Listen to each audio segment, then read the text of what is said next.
네, 안녕하십니까.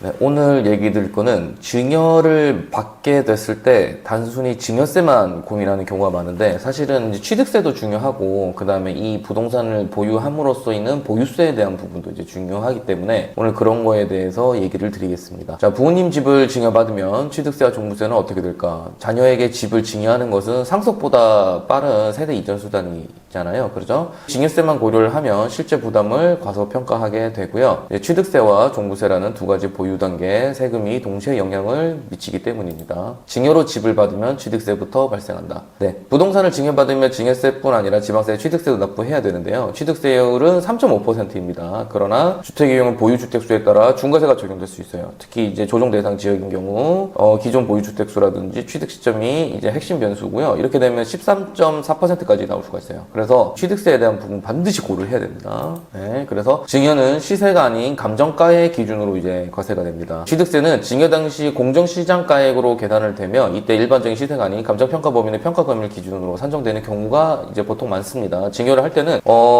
보통 기준시가로 그냥 증여 신고를 하시려고 하는 경우가 있는데 아파트라든지 또는 주택이라든지 뭐 상가 건물 이런 것들은 보통 감정평가를 받아야 된다. 왜냐하면 감정평가 사업으로 이 국세청에서 하고 있기 때문에 그것 때문에 감정평가를 당할 수 있어요. 그래서 미리 선으로 조금 수수료를 주고 감정가액을 받아서 그걸로 이제 좀 유리한 감정가액이겠죠? 그죠? 그리고 그걸로 이제 증여세 신고를 하는 경우가 많기 때문에 그렇게 하는 게 좋고요. 그러다 보니까 감정가액이 나오다 보니까 그걸로 이제 증여세에서 과세 표준으로 이제 잡는 경우로 하는 겁니다. 감정가액이 시세보다 높게 나오면 실제 세금 부담이 크게 증가할 수 있기 때문에 감정가액을 잘 받는 게 참 중요하죠. 그리고 이제 증여받은 주택은 종부세도 영향을 줍니다. 종합부동산세는 인별과세가 원칙이지만 세대별 합산제도가 적용되면 부모와 자녀가 동일세대일 경우는 합산과세가 되고요. 자녀가 부모로부터 주택을 증여받는 순간 종부세 기준 주택수가 늘어나게 되겠죠. 그리고 세대 분리만으로 종부세를 또 피하기가 마냥 쉬운 건 아닙니다. 단순히 주민등록번호, 주거지만 분리했다고 해서 이제 종부세 합산과세를 피할 수 있는 것은 아니고요. 세대 분리 요건에는 소득 요건, 주소 이전 기간 등 복합적인 조건이 이제 들어가기 때문에 그래서 이제 생계 분리를 이제 기본적으로 입증을 좀 해야 됩니다. 그래서 종부세가 이제 합산되는 걸 좀 피해야 되는 걸 찾아야 되겠고요. 자녀가 주택을 증여받으면 향후 양도세도 영향이 있습니다. 증여받은 주택은 추후 자녀가 양도를 할 때 취득가액이 낮게 평가되면 양도 차익이 커지면 양도소득세가 부담이 커지고요. 특히 고가주택이나 단기간 보유 처분하는 경우 이 차이는 크게 나타나는데 이게 또 증여 후 2월 과세라는 게 있어가지고 이제 10년 안에 팔면 안 된다는 거 뭐 많은 분들이 아실 거예요. 그래서 그런 부분까지도 이제 고려를 해야 됩니다. 취득세와 종부세를 함께 고려해야 절세 전략이 세워진다. 이제